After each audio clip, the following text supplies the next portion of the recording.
This is Brandon Despia. Thank you so much for watching the channel. We got another branded deck profile for you today. This one is from Luis Gonzalez. He actually showed up to one of my streams recently and told me he got first place. So we're going to check out his deck list. This was actually 2 months ago, but I still wanted to see what he does. You can still learn from past deck lists, by the way, even while trying to keep up with trends in the current meta. So we'll be doing that. And before we continue, just wanted to let you guys know I've been posting a series of posts called Trials of the Branded on my channel.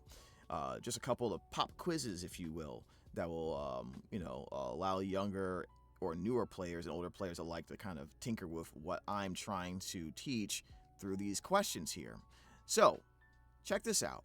You are going first. Your opponent has Infinite Impermanence and Effect Veiler in the hand. You have a hand of 2 Cartesia, 1 Aluber, 1 Quem, and 1 Pressured Planet Wraithsoth.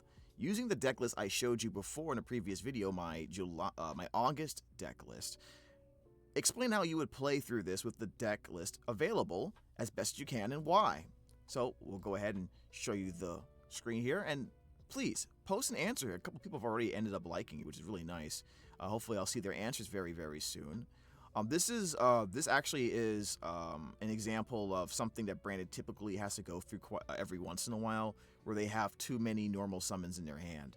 So one hand trap can make you, if you play through it incorrectly, will just make you pass and you essentially lose the game. So make sure you take a look at this, think about it for a little while, and post your answer, and we'll see what everyone else says later. I'll probably make a video going through all the trials I've posted and seeing what people are saying. Without further ado, I think it's time to get right into the video. Here we are with the national champion, Luis Gonzalez from the... Honestly, great video quality right now already. I'm very happy with this. Also, congrats, Luis. National edition of Panama 2026. Let's see, Luis, tell us a little bit about what you brought, why you brought it, and how you felt about the meta in Panama. Well, the one I chose for the national tournament in Panama was Branded. Why did I choose it? Well, basically because it was the one I liked the most out of all my options. Among my options, I also had Mitsuri, but hey, I had already played Mitsuri for a long time, and really, I you're a Mitsurugi player. To play a deck that I liked more. Well, my experience in the tournament was that the format was very varied. I had planned to play a lot of Mitsuki and a lot of Sky. And a lot of Sky Striker because of the modern decks that were sold here in Panama. I think I faced like 2 Sky Strikers. Remember, this was 2 months ago. In that part, I was pretty right, but the format is very varied, and despite everything, the deck behaved quite well. Very consistent throughout the tournament. I really enjoyed the experience. Well, tell us a little bit about your ratios, how you played the deck, what numbers. Okay, to start, I played 2 Alubas. Okay. The reason I played 2 that pause was Alubas interesting. And not that it's bad to play 3, but the reason I played 2 Alubers instead of 3 is because I prefer to have 2 cards in the deck to avoid having many repeated cards. So, diversifying your starters, diversifying your openers, I should say.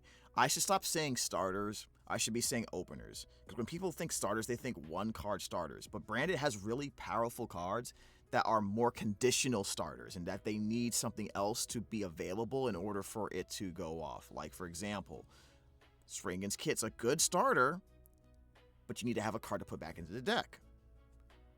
Cockatoриum's a good starter, but it needs the Mercurier in the deck. High Spirits is a great card. It's one of the best cards in the deck.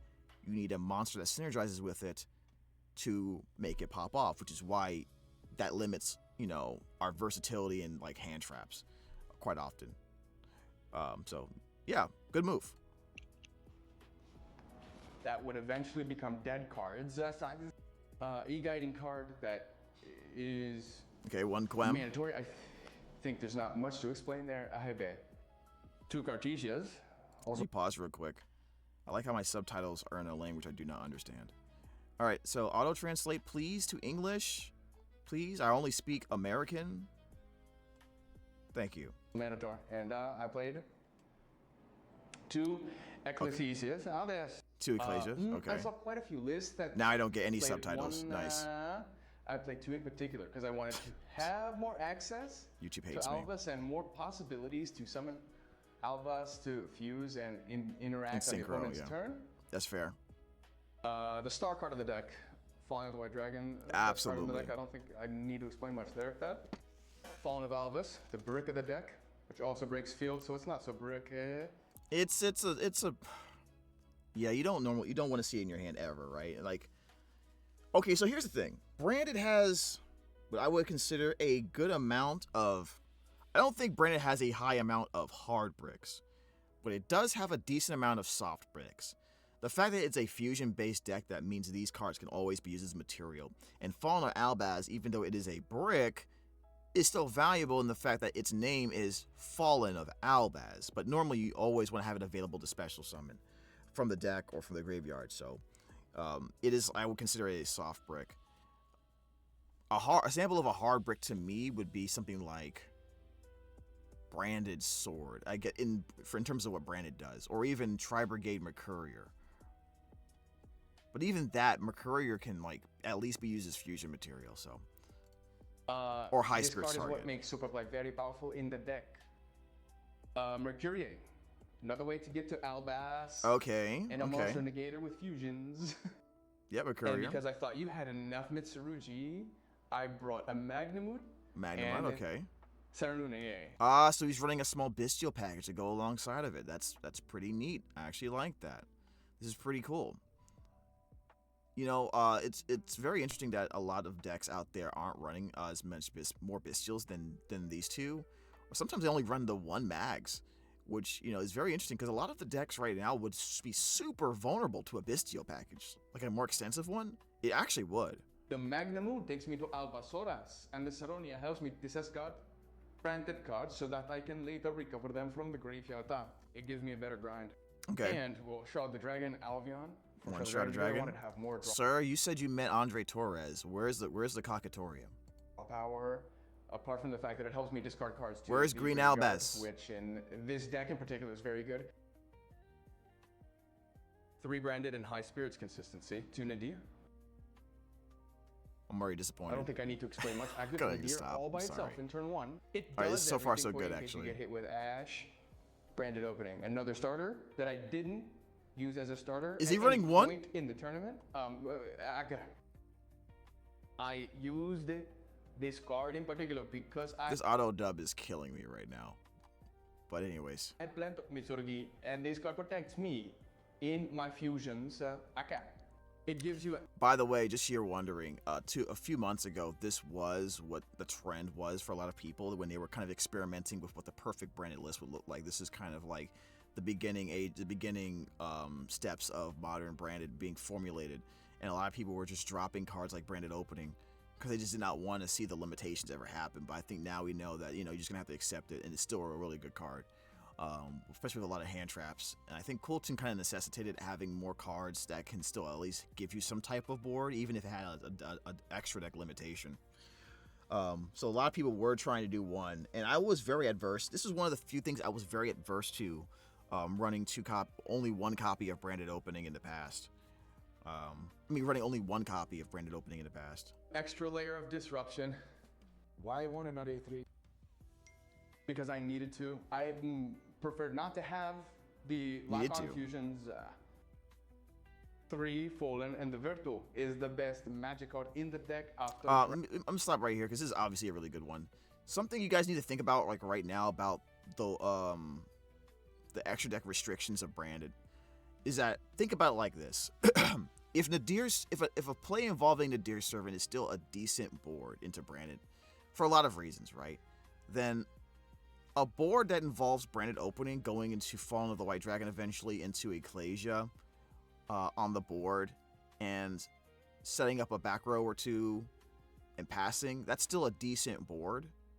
Especially if you can get access to like a Cartesia or something like that eventually with your other cards. Because you got to remember, you're playing against decks that will have 2 to 3 hand traps in their opening hand, usually 2, due to the probability of how most people build their branded decks. I mean, their non-engine with a lot of these hand trap heavy decks. So you should expect 2 hand traps. You should try to build your deck to play through 2 hand traps, or at least have a plan past the first hand trap to still have a decent board afterwards if you want to have a deck that has a lot of hand traps you hold on to. So please keep that in mind. Branding, high spirits, yeah. Brand fusion, absolutely necessary.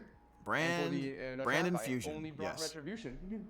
And the reason I only brought Was that an Ash retribution Blossom? is because but even though Sword has new, it gives you a line to get to Alva. Still Tagamo, Steve. This card helps you more because it's an impulse. So it's Branded's impulse, and it also helps you generate cards in your hand. When it's already in the graveyard, you fan it and bring a brand card to your hand. Yep. And it yep. can help you have an extra card to discard with Polymerization. Or with Fallen. Yeah, it's one of those cards that is like a necessary brick in the deck. It's just so powerful, and the fact that it has dual usage means that even though it is technically a brick in your hand, it is not like the pure definition of a hard brick. You know, it's not a garnet. You know what I mean? So it has some usefulness there, but you almost never want to see it in your hands. So right now, like, with his deck, in terms of just, like, I guess the hardest bricks you could think about, it's probably the Albaz, the Mercurier, and the branded Retribution. It was. And for the non-engine? Well, Non-engine, okay. I brought 3 hashes, sorry. I know he has a full loss over there, but I'm still not a fan of Ash Blossom in the main. But you have to understand here, my version of branded, my style play is more aggressive, right? These cards in an aggressive branded player's deck would be more pushes, right? So this is more of a tempo build already. If you run Ash, that means you're just probably just trying to make a small board and play with that small board, low to the ground, and then just pin them down with hand traps on key pushes. So like he's running 2 Bestials and 3 Ash, and he's gonna run 3 Molcharmi Peruli. He's probably also running Droll. 3 hashes. The reason I brought 3 hashes really good because I saw combination if you're running that kind of low to the ground build. I also tried to play without him, but I didn't feel safe. And it's a very good card to go first. And sometimes also having it as a follow-up, that is after your board and having this in your hand. One thing I don't like about Ash Blossom, I've had games. Let me bring the Ash Blossom back on. I've had games where I had to get the special summon Cartesia and then normal summon a level 4 to make a synchro to try to push through boards. I've had to do that a few times. Barely, but a few times. I don't like that Ash Blossom is level 3 because I can't do it with that. Like, it's a level 3 tuner. If it was level 4, I probably would have to change my tune a little bit on it. Because at least, worst case scenario, you can summon it, get a non-tuner on the board, and then, and maybe make a level synchro off of this. That's another thing I haven't thought about too much. 3 ashes. Is that that's not the reason to not play it? Because though, I saw it absolutely necessary. What I also tried to play with that is after your board and having this in your hand helps you have better security. I understand. I understand and it. to win games. I still would side it though. Blows, I don't think there's much to explain here, but anyway, yes. At least in branded, Fubalos is a card that has synergy. With branded high spirits, it helps you get rid of Rimbro, which is later an interaction drawback. Yep. Because that's how you win Yu-Gi-Oh! You draw. I don't know what he said there, but that was a draw and Lockbird. Okay, I don't know what the auto dub was thinking. I didn't hear the word draw in any of that. Did you guys hear that? Auto dub is drunk. Anyway. Anyways. Got only one draw, Sky.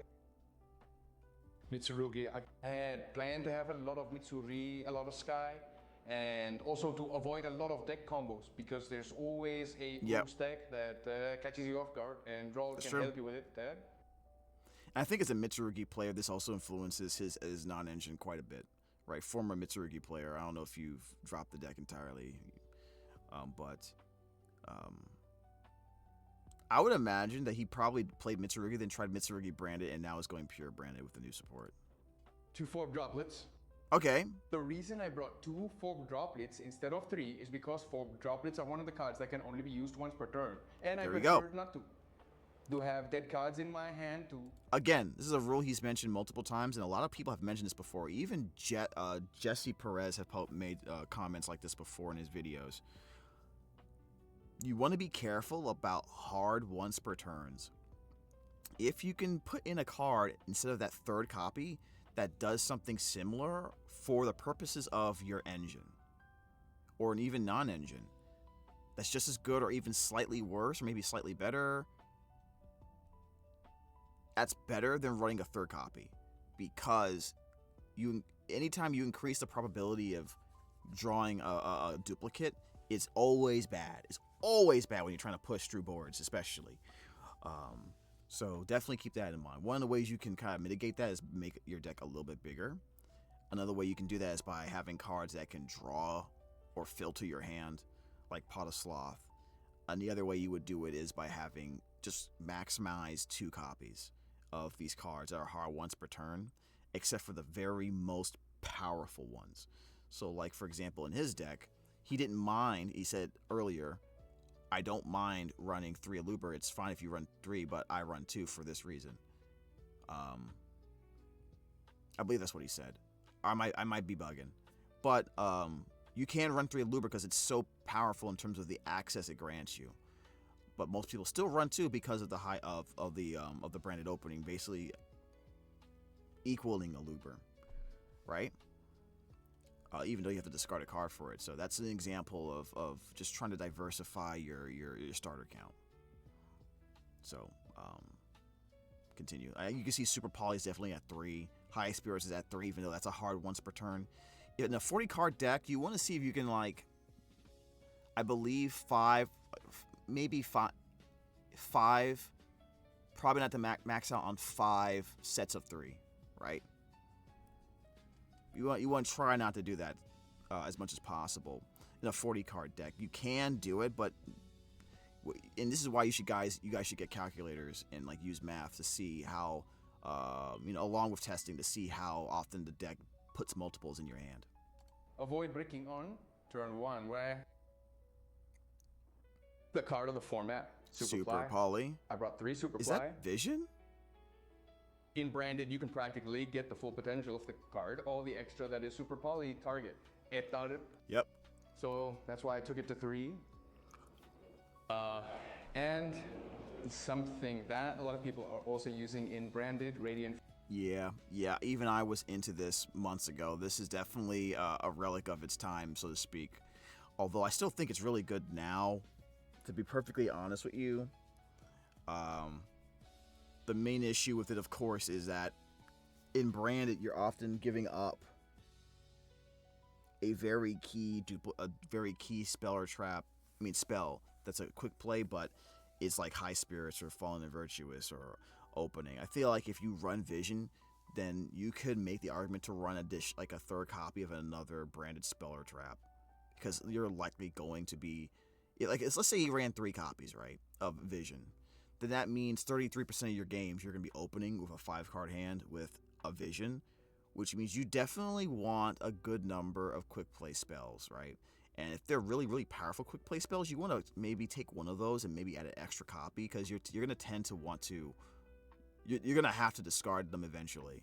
So having the chance to draw another one of those cards potentially to help you out would be great to see. The reason I have ran Typhoon Vision is because it helps me with consistency, and 4D, when match up against Corton, it helps me change my hand a little bit to have, let's say, a couple of cards that my opponent couldn't see. And when it also helped me see my Super Fly more often, which was a very decisive card in especially in the final rounds, when I was already in the top 8, in the semifinals and in the final. And well, Kobe the Grave, which is a very good card going first, and Parmalu Bram para Purfizol in the matchup Mitsuri, where you can use it both going first and second. I like how he mentions Mitsurugi. This definitely influenced the bestial inclusion in his deck a little bit more than the other players have, because he's coming from. It's really cool and interesting to see how when players go into branded, they're usually coming from playing another top tier deck or something like that, right? And a lot of their philosophy carries over to the branded deck. For him, it's his non-engine really, and his bestial inclusion that really determines what he did with his deck, right? And actually, the high non-engine count also is an indicator of that as well. Although that is not the case for everybody, by the way, but just for him specifically. And you can tell in the conversation he's thinking about Mitsurugi a bunch of times at key points in the video. Because if they sacrifice any of the rituals, like Murakapumo or a Fatsuva or a Futsu, you can use it to take them out of rotation. So that was my main deck. It was 41 cards. 41? Okay, let's move on to the extra deck. Actually, how many starters did he run? I feel like he's running a below average starter count. I feel like he's having a below average starter count here, but I might be wrong. Let me think here. Yeah, it's below average for sure. But probably like 15, maybe even 14. But this is a low to the ground build, right? If you try to full loss him, and this is one of the advantages of a low to the ground build, by the way, with a high non-engine count. If you get full lost, you get drolled. Branded already has good ways to play through those. You can aggressively play through droll and full lost. You can. Another way of doing it is to just simply make a very tiny board. Don't play into it at all, and then just hold back your non-engine, your hand traps. Set your super poly. Set your your droplet, for example, and then just pass. And that's also a fine strategy that a lot of people in the top cut will use for any deck, really. Real quick. In the extra, they have an Ecclesiastes of Synchro, Ecclesiastes of Dark Dragon, because, well, it's necessary Ecclesia and the Dark Dragon. For the branded engine. Yep. 2, the dragon that devours Dogma. If you're wondering, by the way, yeah, you're not going to see Mixuzia again. You're not going to see the golden. You're not going to see, the 3 champion sword soul. Yeah, that Chaos Origins wasn't available. This card gave me quite a few duels when it arrives, which is affected, for example, against Mitsuri, which falls and takes cards out of the graveyard rotation for Futsu. It's very, very broken in that regard. Yeah, there's a lot of decks even now that will just lose to pressure from Dogma Dragon. They don't have a monster they can easily make that exceeds its attack power. It affects their graveyard. A lot of decks need their graveyard, and it's a towers, right? There will be matchups where Mirror J ain't gonna do it, especially with the Rolad being relatively unaffected by Mirror J's effects. So I think at that point, once you know you're playing, this is probably an advice I would give to branded players against Rolad. If I am playing against Rolad, my goal is to make Dogma Dragon over Mirror Jade. Straight up. 2, Albions of Brand the Dragon. 1, to discard with Albus, and the other to a fuse later. 2 Grand Win Allows. Okay, 2 Grand Guignol. Always need them. I see that many people have told me that I could use one. The truth is I tried, but I felt comfortable using both because of the branded. And High Spirits thing, you usually end up discarding one from your hand and then using the other with with Cartier. A lot of people feel that way, actually. And until Mixuzia came out, there wasn't really enough, what's the word for it? There really wasn't enough to make people jump off the second Grand Guignol, right? You know what I mean? It had to be something really ridiculous. and Mixuzia is that ridiculous card. Easier. Mirror Jade. Monster of the deck. I don't think there's much to explain. Yep. Albinatus. Albinatus is one of the breakers of the deck. Since you can summon it with Contact Fusion, it helps you with the Kaiton matchup to break the field. Gahambirata. What? Titanica. Absolutely necessary. Duelum. Necessary for the matchup against me. Hold on. Titanica. Since you can summon it with Contact Fusion, it helps you with the Kaiton matchup to break the field. Okay, the Kaiton. The Killer Tune. Okay, gotcha. Okay. Titanica. Absolutely necessary. Duelum. Titaniclad, yeah. Necessary for the matchup against Mijo, against Malice, against all the decks that use Dark Light to take advantage of your Albas from round 2. Okay. Banish it and bring Albas back to the field and give you a good follow-up. Despia and Cordes. You couldn't cut that? You couldn't cut this? You couldn't cut this out? I literally, my eyes went immediately over here. It's like, what is this random hand? I don't understand. To summon it with Grand Winol, Garura, and Dragon, which are the generic super targets of the deck. So it's a Yeah, so you can see this is definitely before Chaos Origins. I would imagine that Gonzalez's extra deck has changed substantially since then, considering this was 2 months ago. But my thoughts on the Mud Dragon and the Garura, even before we got the new cards, is I felt like they didn't do enough as super poly targets.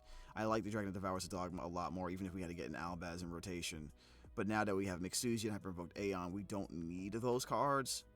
We don't need those cards in the deck anymore. Like, you just higher power, higher ceiling too, and higher floor, to be honest. And Mixuzi is probably a better super poly target. My personal opinion.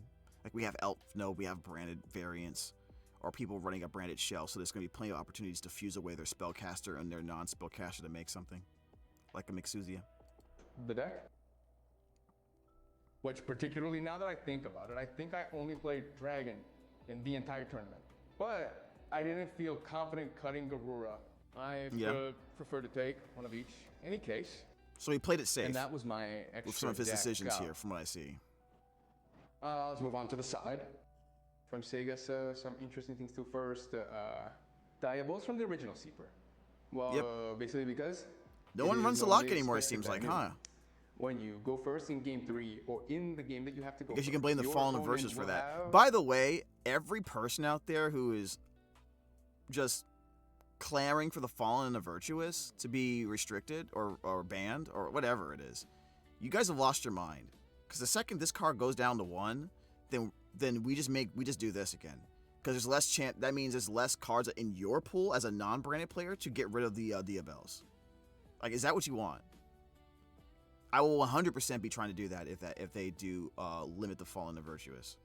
Cards do go second, and many of the most popular breakers are quick play cards or trap cards, like evenly by matchup, droplet, super poly, and well, they require activation, and this prevents your opponent from activating them directly because they have to set the cards, they have to put them face down before. Very activating good. them Very by good default. against.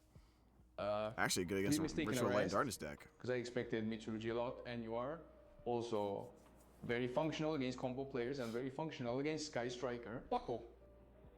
A Lindstorm. Okay. Lightning Storm. Regular. Seeing a lot of similarities breaker to here go from a second lot or of triple decks, tap. right? If So you're a as to new be able to player, reach. you should be noticing like a lot of the same cards set over and over again in the side.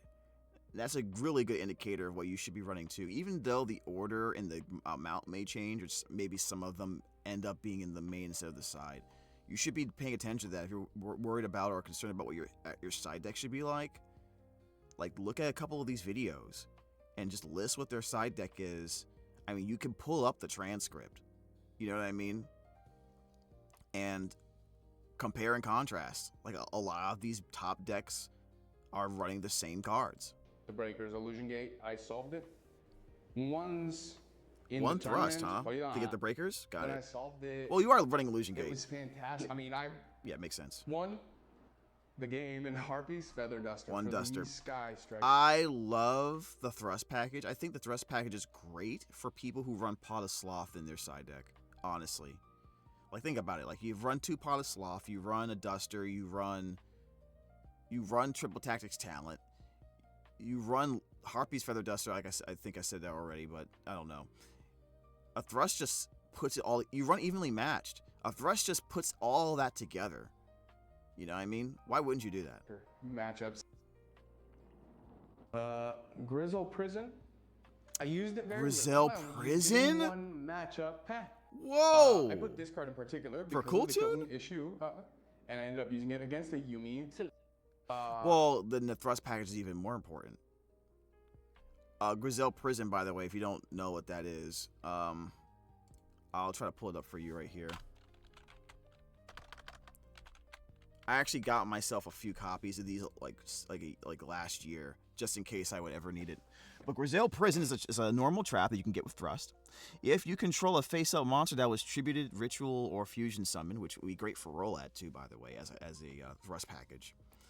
Until the end of your opponent's next turn, neither player can Synchro or Exceed summon, and Synchro Exceed monsters can't attack, their effects are negated. So, if you get this off against Kultun, they lose the game automatically. It's pretty much a wrap. So, just something to keep in mind. You don't really see it a lot right now. Just maybe you can say that we'd rather have less conditional cards, even if the ceiling potential of a Grizel Prison is higher. You know what I mean? You already run quite a few conditional cards in your branded deck, to be honest. So I can see the reason why you don't run the Grizel Prison. But I have it just in case. Excellent player, by the way. It's very cheap. It gave me the win in that one. The only time I activated it, so it was totally worth it.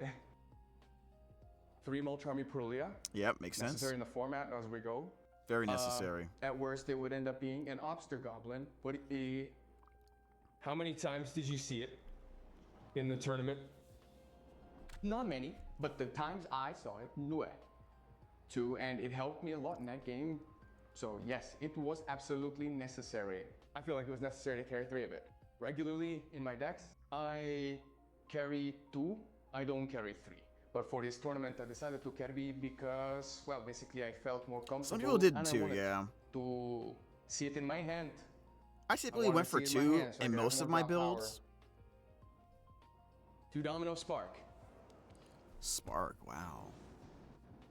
Mystical Space Typhoon. Makes perfect sense. He is running the Radiant Typhoon package, Radiant Typhoon Vision package. That makes sense. He is running Typhoon Vision, so you don't need a Lightning Storm, I would say. You can just run that card. So, perfect. Makes perfect sense. There was a deck list we looked at before that ran both of those in the main, and you're seeing this guy ran the Typhoon in the side. Okay, so at least they have an option against cards like Dify. You know, I'm always worried about that, you know, when it comes to branded, because floodgates are so stupidly annoying, and you want to have something against that. I actually like this side over here, considering his build, very high on the non-engine count, right? He just wants to just stop you from really establishing anything, to be honest. I think that's really, really good. I don't normally play like this, just to be clear. I still haven't even gotten my Dominus cards in Master because that's just not my playstyle to run all those hand traps. We might do a video where we do a full hand trap build and we see how well we do. A much more dense hand trap build, to be honest. All right, keep it moving. Because I'm really scared of Dify. Oh, there you go. He just mentions Dify. There you go. Since I don't have Dimensional Fissure, by the way. Source in the side deck, so I had to have an option to deal with. Oh yeah, that's right. I did notice that. No Borlo Furious Dragon, no Chaos Star Source. Very, very risky in this format to have a lack of options to deal with spells and traps. Even back then. Probably even worse back then, to be honest. I'm not seeing a lot of Angelic-y nonsense like I thought I would, which is a little disappointing to a degree. Even now with Rollout running around, you need at least one monster in your extra deck that can deal with back row, right? Which, you know, for me, it's Hyper Invoked Aeon right now, but you can also run Chaos Star Source along with it or something like that. Dimensional Fissure. And, well, those were the 15 cards that I used. How did you feel about Dominus Spark? Well, Dominus Spark is a card that is regularly used in card is a card. Matchup, and I only had 1 K10 in the entire tournament. Lucky you. Honestly, I didn't use it much in the tournament, but it's still a good card. But it's a good card. I just feel like... I mean, with his build... Okay, so hear me out. Here's the thing I have an issue with Dominus Spark. If you are someone who wants to run... I might as well just pull it up here. I know the card is super powerful, right? I get it. And maybe you don't care that this is an issue with the deck, right? But with Dominus Spark, the turn you activate this, you can't activate the effects of Earth, Fire, water, wind, monster rest of the duel. Which I feel like if you're a hand trap heavy deck, that's going to be a huge issue for you. You run Droll. You run Ash Blossom, that's fire. You run Molcharmy, that's wind. Perulia is water. That really puts a damper on you, I think. It can make it awkward for you. You can play around it. It can be awkward for you to play around hand traps, your certain hand traps, with the Dominant Spark if you're not careful, especially for newer players. They might forget that they can't activate certain effects if they play this first, so you gotta be careful about that if you're new. Use your Ash Blossom, use your Charmies, use your Droll before you use your Spark, because you're never gonna get to use them again. They're gonna be dead in your hand. So be very careful about that. You know, I always worry about that probability happening to players, but as you can see, especially if you're a branded player or any good player whatsoever, you know how to play around limitations like that. So Spark is probably still, I probably should get me Sparks as well, for at least for Master Duel, and mess around with that more. I really do like the card. It's my favorite Dominus card, just so you guys are aware. I wonder why. Like, I can play branded with it. in the main deck, at least to my taste, buffe. So that's why I had it in the side deck. I tried it in the main deck and I didn't feel like it was necessary in all the matchups as I had planned. Plus Sky Striker, Mitsuri, I felt like it didn't do enough against those matchups. Okay. Overall, how do you feel about the experience of reaching Olympus as a national champion? I still can't believe it. Funny story. On day one, let's hear the story. I finished 4-3. Oof. Oof. One of my What? rounds in particular. Wow. Shout out to G, a member of the team.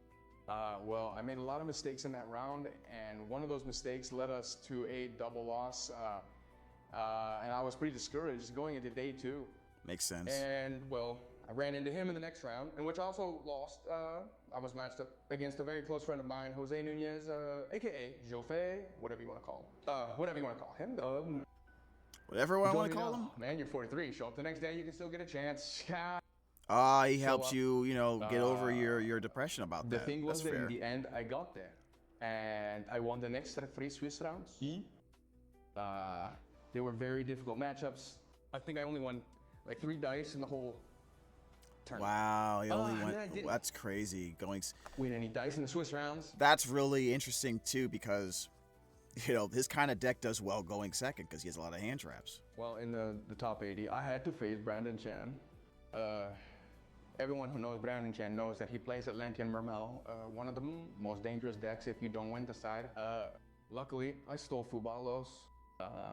Fubaloda helped him reduce the impact of the game a lot because he helped me, but as I went on combining Fubaloda, Gamu, I kept stealing cards. Unfortunately, I managed to pass the field that he left me with the hand that I stole Ma'a. All right, we're gonna leave here because the auto dub here is whack, and the subtitles aren't helping at all. But congratulations here to Luis Gonzalez. You did great. I very much like the deck list here.